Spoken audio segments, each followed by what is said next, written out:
Bonjour à tous, j'espère que vous allez bien. Alors, le cours du vendredi 10 avril, on va terminer tout ce qui concerne l'expression des sentiments, des émotions, des jugements.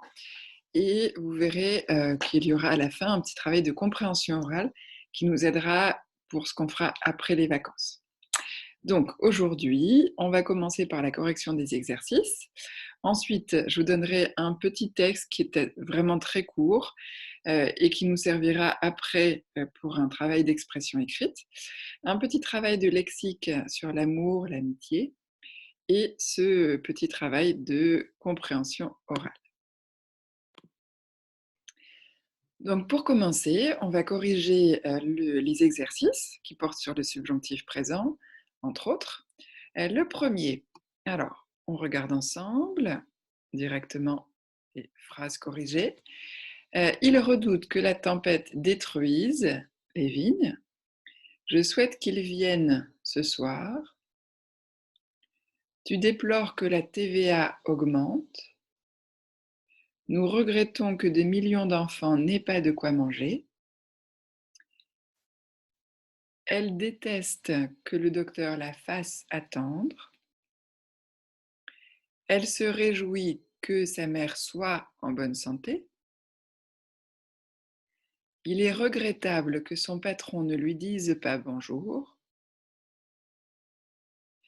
Et ils apprécient que nous les invitions pour son anniversaire. Donc dans cet exercice-là, il fallait conjuguer les verbes au subjonctif présent et vous pouvez en même temps mémoriser les expressions qui sont utilisées. Ils redoutent, hein, elle se réjouit, ils apprécient que, etc., qui se construisent donc avec le subjonctif. On continue. Dans l'exercice suivant, il fallait choisir entre le subjonctif présent et l'infinitif. Alors, on y va. Première phrase. Je suis ravie qu'on fasse les courses à ma place. On n'a plus besoin de quand, hein, donc je suis ravie que, je suis ravie qu'on fasse les courses à ma place. Numéro 2. J'adore les taquiner souvent. Taquiner, c'est embêter, mais gentiment, c'est pour rire, hein. Donc j'adore les taquiner souvent.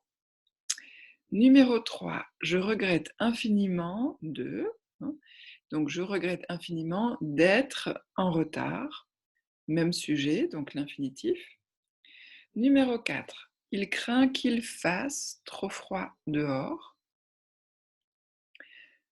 Numéro 5. Elle aime mieux être placée devant.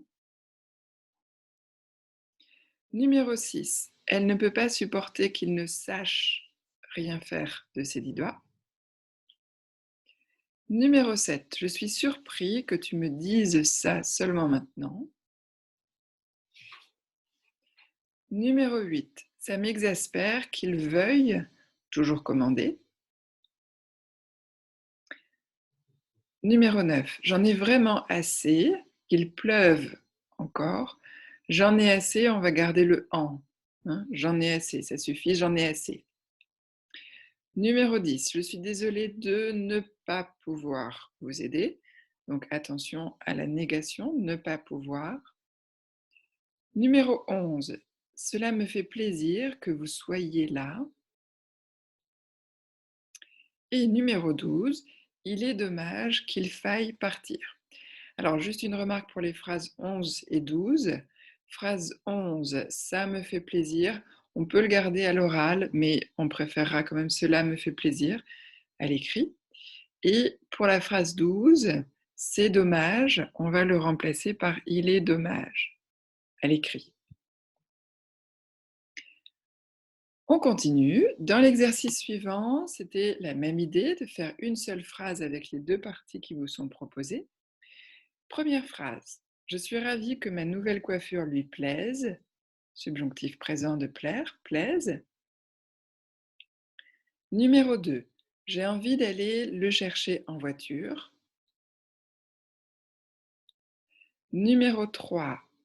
J'ai horreur qu'elle mette du parfum. Numéro 4. Je suis surprise qu'il veuille sortir avec moi.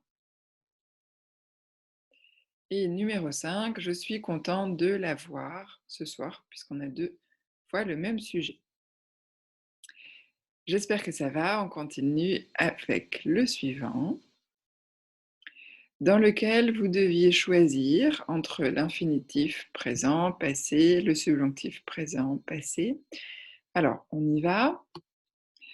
Sa mère est angoissée qu'il prenne des risques. Dans la deuxième phrase, on a le choix parce qu'en fait, on ne sait pas très bien qui est elle. Donc, on ne sait pas si c'est sa fille ou la mère. Euh, Elle adore que sa mère lui fasse des cadeaux.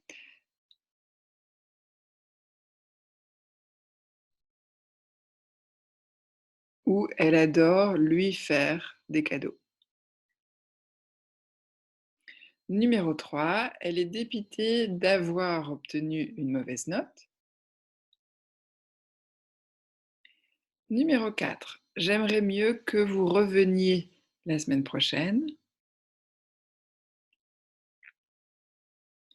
Numéro 5, elle déplore que nous ne changions pas d'avis. Numéro 6, je suis ravie que tu aies réparé la machine à laver. Numéro 7, je n'en reviens pas d'avoir gagné le gros lot.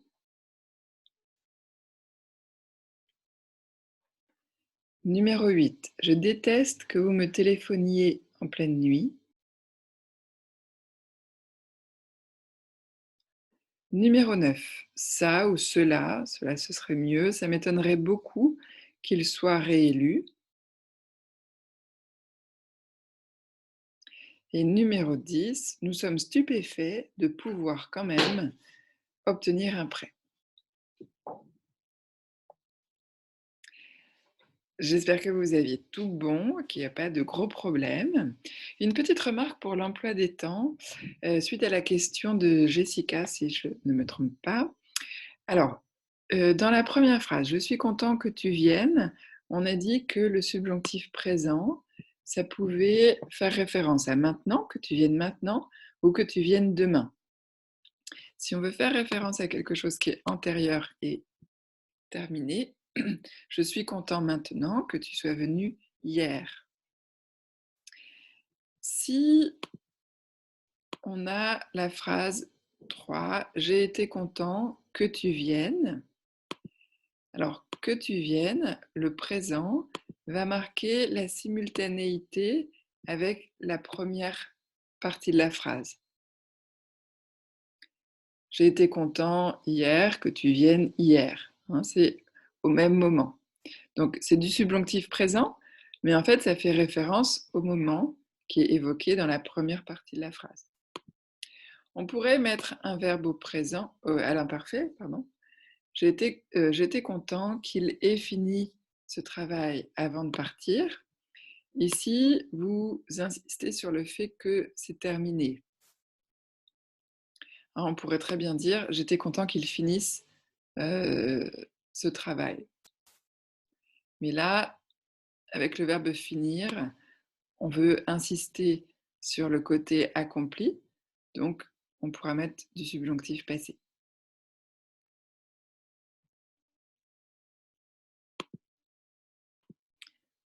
Alors, on va continuer avec un peu de vocabulaire.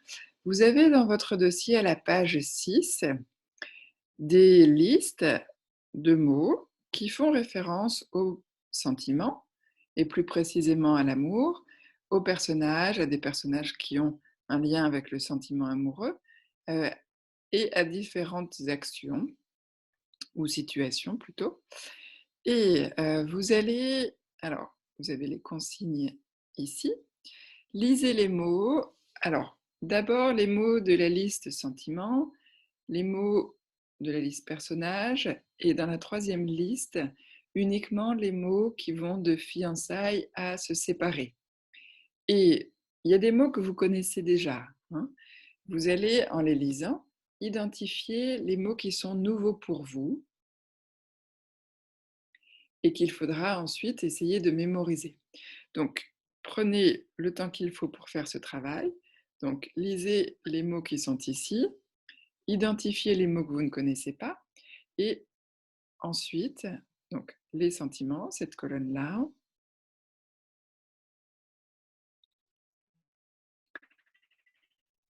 les personnages et ici, à partir de fiançailles jusqu'à se séparer. Et on se retrouve après.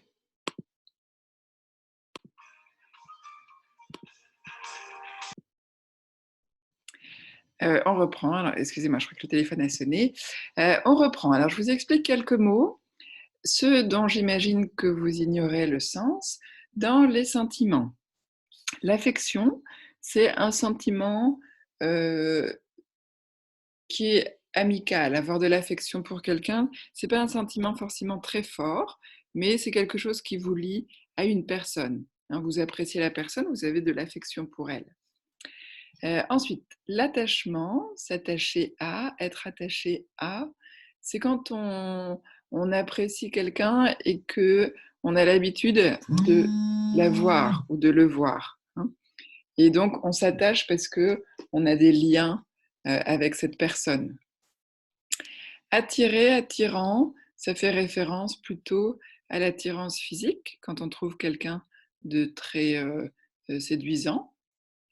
Le coup de foudre, c'est quelque chose de très intense que l'on ressent vis-à-vis d'une personne. Donc quelque chose de très fort, de très puissant, qui arrive d'un coup. Fidèle, être fidèle, c'est quand on respecte son engagement vis-à-vis d'une personne. Donc le nom qui va avec, ça va être la fidélité.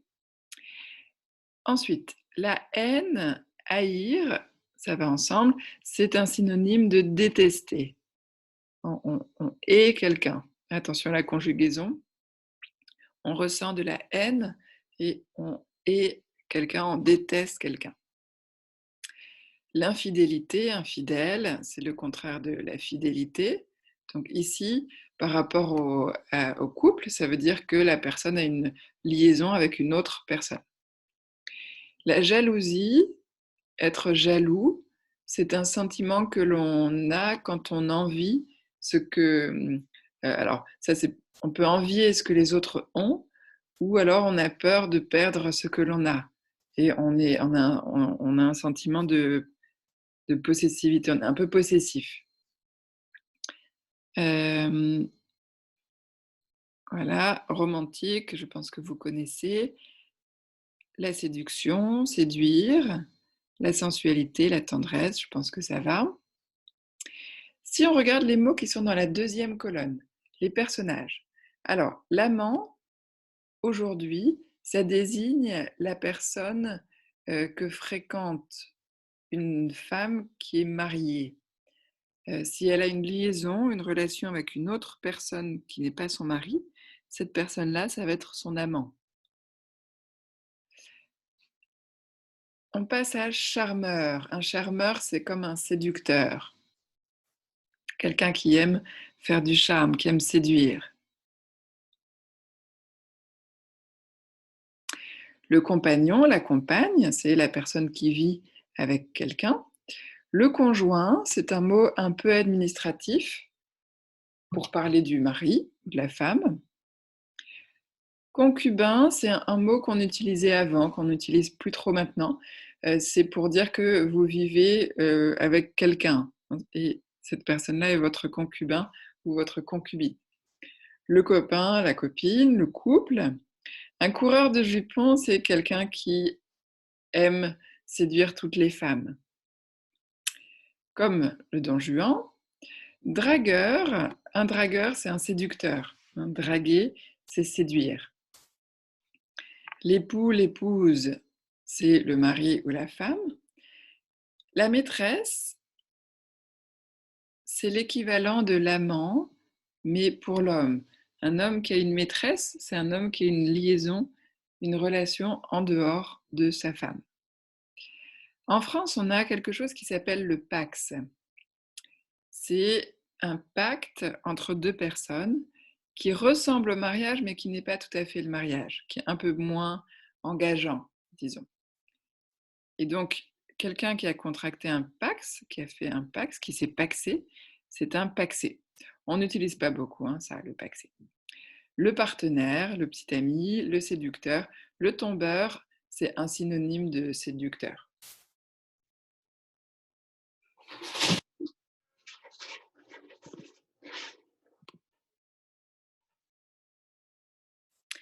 Alors, on regarde la troisième liste, la troisième colonne. Vous pouvez bien sûr faire une pause à chaque fois, parce que ça fait beaucoup de mots d'un coup, même si j'imagine que vous connaissez certains mots. Alors, dans la troisième liste, donc à partir de fiançailles, se fiancer, les fiançailles, c'est beaucoup moins populaire maintenant, mais dans certains pays, c'est encore très répandu. C'est le moment qui précède le mariage. Avant de se marier, on se fiance. Donc, c'est le moment, les fiançailles, voilà, la cérémonie qui consiste à s'engager avant le mariage. Donc, se fiancer. Flirter, le flirt, j'imagine que vous savez ce que c'est. Fréquenter quelqu'un, c'est quand on a une histoire avec quelqu'un. C'est moins utilisé maintenant. Le mariage, se marier, donc le pax, dont on parlait tout à l'heure, se paxer. Une passion, tout le monde voit ce que c'est. Alors, quand l'histoire se termine, on quitte quelqu'un. Il m'a quitté, elle m'a quitté. Donc ça veut dire que c'est fini. Quand deux personnes se disputent, le moment qui suit, si les personnes veulent bien se reparler, se parler à nouveau, c'est la réconciliation. Donc les personnes se réconcilient. La relation, c'est un mot un peu global pour parler d'une histoire. Alors, quand on a quitté quelqu'un, on a rompu. C'est un autre mot. Mais quitter, pour quitter, il faut un complément. Quitter quelqu'un. Et rompre, il n'y a pas de complément. On a rompu. Et le moment, c'est la rupture. Et on parle aussi de séparation et se séparent. Deux personnes qui se séparent. Alors, séparation et se séparer, c'est plutôt utilisé quand il y a eu déjà quelque chose d'officiel, un mariage, un pax ou autre, ou la vie commune. Et la rupture, c'est un mot un peu plus courant, disons. Alors, reprenez ces listes et vous voyez ici la question numéro 4. Faites les exercices qui sont proposés. Exercice 1 sous la liste sentiments, exercice 2 sous la liste les personnages. Alors ici et ici. Donc vous pouvez appuyer sur pause, le temps de faire l'exercice. Alors, on va corriger les deux exercices. Dans le premier exercice, on vous demandait d'identifier les mots qui se rapportent plutôt à l'amour, les mots qui se rapportent plutôt à l'amitié et les mots qui peuvent être utilisés pour les deux. Alors parfois, ce n'est pas forcément très très facile à distinguer, mais le but, c'est surtout que vous mémorisiez le vocabulaire et que vous puissiez l'utiliser dans le bon contexte. Alors, avoir de l'affection pour quelqu'un, ça va plutôt être amical. C'est pas assez fort pour l'amour. Donc, avoir de l'affection pour quelqu'un, c'est plutôt amical. Aimer, on l'utilise pour les deux en français. Mais attention, quand on dit je l'aime bien, je t'aime bien, c'est de l'affection, donc plutôt de l'amitié. Ensuite, amitié, amour, c'est clair. Attachement, l'attachement. Alors, c'est plutôt utilisé pour le sentiment amoureux, mais en fait, on peut aussi le rencontrer dans un autre contexte. On peut être attaché à quelqu'un sans forcément être amoureux de la personne. Attiré, attirante, on parle plutôt d'une attirance physique, donc peut-être plutôt pour le discours amoureux. Le coup de foudre, c'est plutôt pour l'amour, même si on peut l'adapter. Parfois, on parle d'un coup de foudre amical. Quand des personnes se rencontrent, elles sont amies tout de suite. Fidèle, On peut l'utiliser pour les deux. Alors, le sens sera différent, mais on dit aussi qu'on est fidèle en amitié quand on garde les mêmes amis toute sa vie. Fou, folle d'amour, c'est pour l'amour. La fidélité, alors en fonction du contexte, heu, voilà, comme tout à l'heure pour fidèle, même si on pense plus à la fidélité au sein d'un couple quand on dit fidélité. La haine, haïr, on peut, haïr quelqu'un qu'on a aimé, que ce soit au niveau amoureux ou amical. L'infidélité, infidèle, pour le coup, on va plutôt l'utiliser dans le registre, amoureux. La jalousie, jaloux, là aussi, mais ça aura un sens différent, si vous l'utilisez par rapport à votre compagnon ou petit ami ou compagne et si vous l'utilisez par rapport à un ami, voilà, c'est pas du tout le même, sens, hein. Passionné, plutôt pour l'amour, la passion. Plaire, alors si c'est, par rapport à quelque chose de physique, ce sera plutôt pour l'amour. Romantique pour l'amour. Séduction, séduire. Il peut y avoir un jeu de séduction entre amis. Sensualité, tendresse, c'est plutôt pour l'amour. Voilà pour cette première question. Et pour la deuxième, donc les synonymes de séducteur, séductrice. Alors, il y en a plusieurs. On a d'abord charmeur, la charmeuse, le coureur de jupons, c'est une expression familière, hein. Le don Juan, le dragueur, la dragueuse. Alors, le dragueur, on l'utilise moins, on dit plutôt il drague ou elle drague. Et le séducteur, la séductrice, et le tombeur. Voilà pour ce vocabulaire. Alors, prenez un petit moment pour essayer de mémoriser quelques expressions. On verra tout à l'heure que vous pourrez les utiliser dans un texte que vous allez écrire.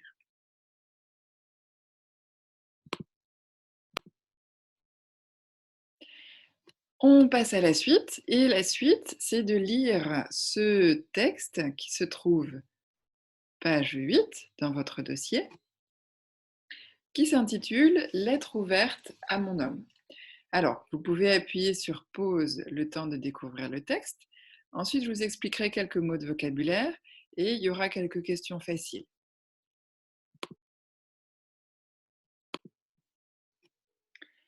Quelques mots de vocabulaire qui sont dans le texte. L'époux, l'épouse, hein, c'est le synonyme de mari ou femme. Être enceinte, c'est quand une femme attend un bébé. Dans le texte, vous avez l'expression être une vieille fille, entre guillemets. Alors, c'est une expression qui n'est plus beaucoup utilisée, mais à une époque, jusqu'à une certaine époque en France, il était un peu mal vu de rester célibataire, de ne pas se marier avant un certain âge. Et on appelait la femme qui ne se mariait pas une vieille fille et l'homme qui ne se mariait pas un vieux garçon. Maintenant, c'est moins d'actualité parce que toutes les situations sont possibles, mais voilà, dans certains villages ou à une certaine époque, c'était plutôt mal vu. Déshonorant, le déshonneur, c'est quelque chose qui est un peu honteux, qui vous prend votre honneur en gros. Une liaison, avoir une liaison, c'est avoir une histoire, une relation avec quelqu'un qui n'est pas forcément officielle. La stupeur, vous connaissez le mot stupéfait. Être stupéfait, c'est être extrêmement surpris. Donc la stupeur, c'est une forme de surprise. Rare, quelque chose qui est rare, c'est quelque chose qui n'est pas très courant, qui est un peu exceptionnel.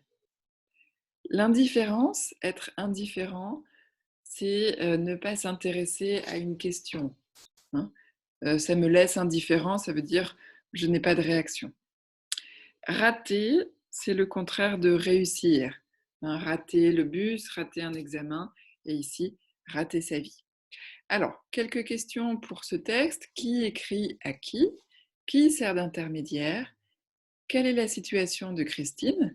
Et dans quel état d'esprit est-elle? Prenez quelques minutes pour répondre à ces questions.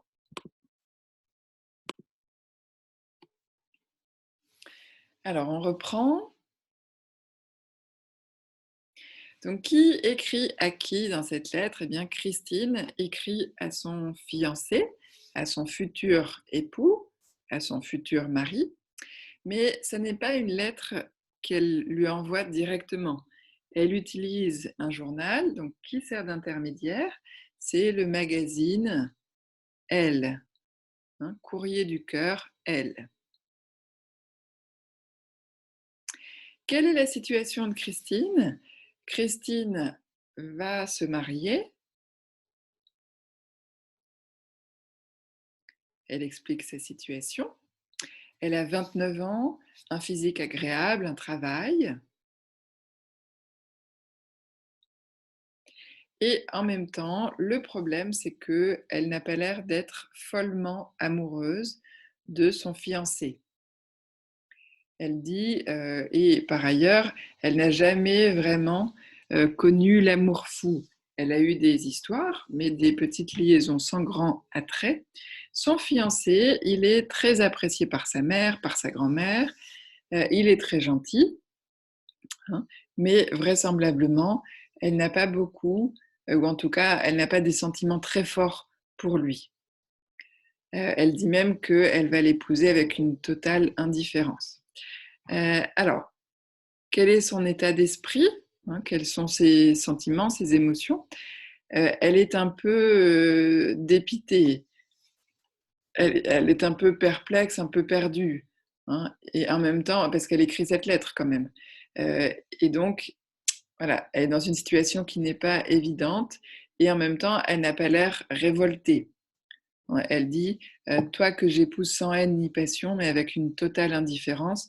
Et elle a remarqué, et c'est ça qui peut-être la pousse à écrire, que finalement, la différence avec les années qui ont précédé où on était moins libre, ben là, on est libre. On est libre de choisir qui on va épouser, mais en fait, on est libre aussi de rater sa vie, de choisir la mauvaise personne et de faire les mauvais choix. Donc, pour vous, le travail, ça va être de réagir à cette lettre. Je vous réexpliquerai cela tout à l'heure quand on parlera du travail à faire à la maison. Donc l'idée, c'est de réagir à la lettre de Christine en rédigeant une lettre ouverte, c'est-à-dire une lettre qui est envoyée à un journal. Alors, vous pouvez vous adresser à Christine, mais en fait, en envoyant une lettre dans un journal, vous vous adressez à tous les lecteurs. Et dans cette lettre, vous êtes vous-même, hein. Vous n'êtes pas le futur mari qui répond à Christine. Vous êtes une personne qui a lu la lettre de Christine et qui a envie de réagir. Donc vous pouvez adresser votre lettre à Christine, vous pouvez l'adresser au lecteur. L'objectif sera de réutiliser les mots ou expressions qui permettent d'exprimer un jugement, une émotion, un sentiment. Je suis surpris que, je trouve bizarre que, etc. De bien utiliser le subjonctif présent, passé, l'infinitif, et d'utiliser du vocabulaire précis, c'est-à-dire 10 mots qui se trouvent à la page 6, hein, qu'on a expliqué tout à l'heure. Donc ça, ce sera un petit travail d'expression écrite à faire pendant les vacances.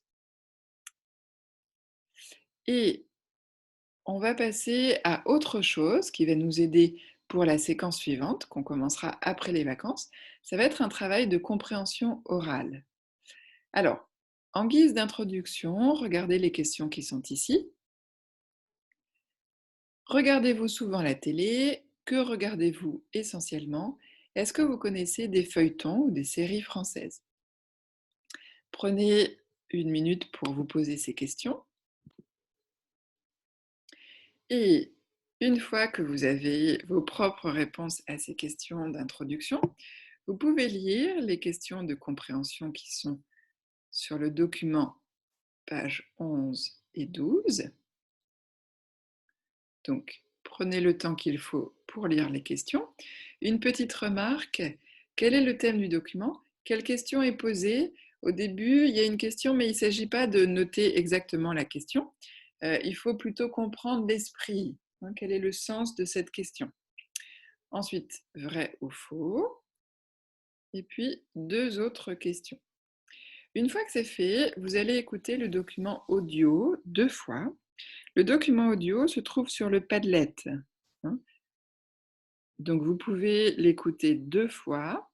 Vous répondez aux questions de compréhension et une fois que vous avez fait ce travail, revenez vers la vidéo pour quelques explications de vocabulaire. Donc bon travail d'écoute et à tout à l'heure.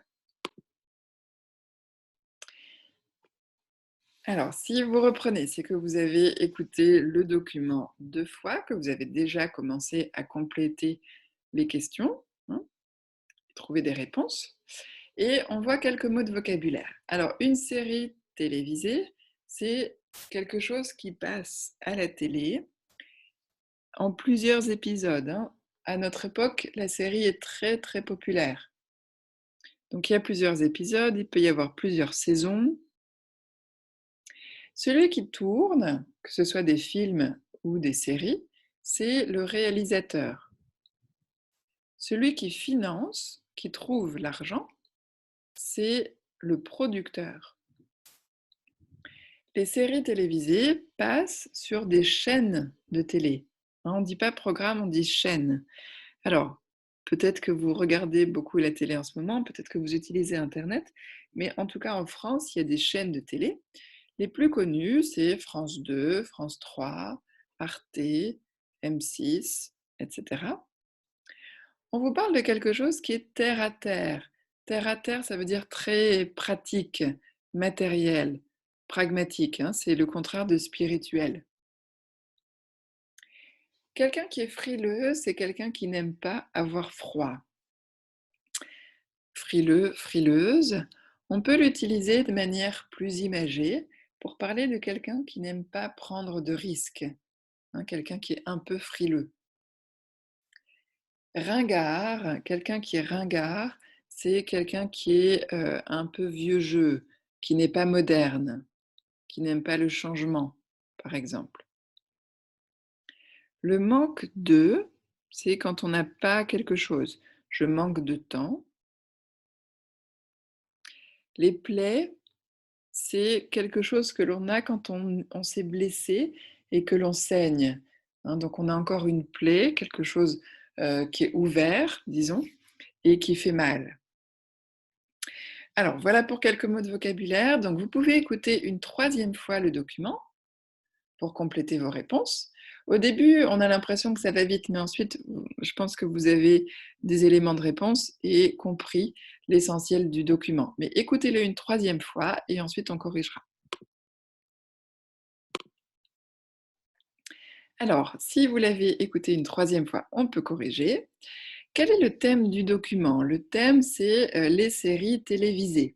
Hein, le titre qui était donné, c'est un fan de séries télévisées. Un fan, c'est quelqu'un qui aime beaucoup. On peut être le fan d'un groupe de rock ou d'un comédien, d'un acteur, d'un artiste. La question qui est posée au début, en la simplifiant, c'est en gros dans quelle mesure les séries américaines sont-elles meilleures que les séries françaises? Ou qu'est-ce qui fait la supériorité des séries américaines sur les séries françaises? Hein, ou est-ce que les séries américaines ou est-ce que les séries françaises sont aussi bien que les séries américaines? Hein, la personne compare les deux dans le document que vous avez écouté. Ensuite, question vrai-faux. Alors, première question. Mathéo connaît bien les séries françaises et américaines, c'est vrai. Hein, il donne beaucoup d'exemples et d'arguments précis. Il n'y a pas de grande différence entre les séries françaises et les séries américaines. C'est faux. On vous dit qu'il y a une différence en termes de moyens financiers, en termes de sujets, en termes de réalisation, hein. Donc, les séries américaines et les séries françaises sont très différentes, en tout cas à l'époque. Peut-être que maintenant ça a un peu changé, mais à l'époque c'était différent. Mathéo préfère les séries françaises. C'est faux. il semble préférer les séries américaines qui sont d'une autre qualité. Les Américains ont un rapport au passé différent des Français. C'est vrai, on vous dit que les Américains, alors Claire et Émilie, vous nous direz si c'est vrai, que les Américains abordent leur passé de manière plus évidente. Le passé récent est plus évident pour les Américains que pour les Français.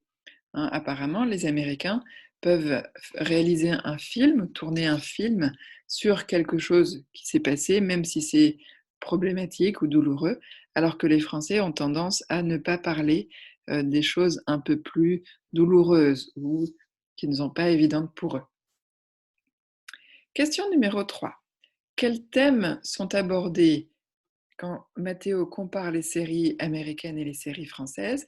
Eh bien, il parle des moyens financiers, des sujets, des intrigues et de la réalisation de la mise en scène. Enfin, quelles expressions, quelles constructions sont utilisées pour exprimer un point de vue? Il utilise je pense que et je trouve que. Alors, vous avez dans le dossier, pages 13 et 14, la transcription du document que vous venez d'écouter. Donc, je vous conseille, pour une dernière écoute, de reprendre l'enregistrement audio et de l'écouter en suivant avec la transcription. Donc, petite pause pour que vous fassiez ce travail. Voilà, donc une fois que c'est fait, vous pouvez revenir à la vidéo et alors, travail à faire à la maison pendant les vacances, c'est le travail d'expression écrite dont je vous parlais tout à l'heure. Je vais relire avec vous la consigne. Vous allez écrire un texte dans lequel vous réagissez à la lettre de Christine, hein, et votre texte est une lettre ouverte, c'est-à-dire une lettre qui est envoyée à un journal, qui s'adresse à Christine, mais aussi à tous les lecteurs pour dire comment vous réagissez face à la situation de Christine. Dans cette lettre, vous êtes vous-même, hein, vous n'êtes pas le futur mari de Christine. Vous pouvez adresser la lettre directement à Christine, même si vous l'envoyez au journal, ou vous l'adressez au lecteur. Peut-être que vous pouvez l'adresser au journal.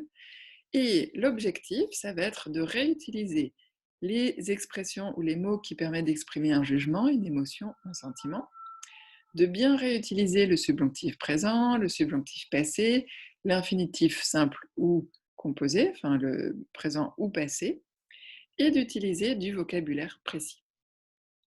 Voilà, j'espère que ça va. Donc c'est tout pour aujourd'hui. Je vous souhaite de bonnes vacances et imaginez que vous partez en vacances à la mer, que vous avez la mer devant les yeux, qu'il fait beau, que vous êtes sur la plage ou que vous êtes à la campagne avec de beaux paysages. Voilà, je vous souhaite bon courage à tous, bon travail, mais reposez-vous bien. Essayez de garder un rythme quand même pour ne pas trop vous ennuyer ou pour ne pas être désespéré ou trop triste.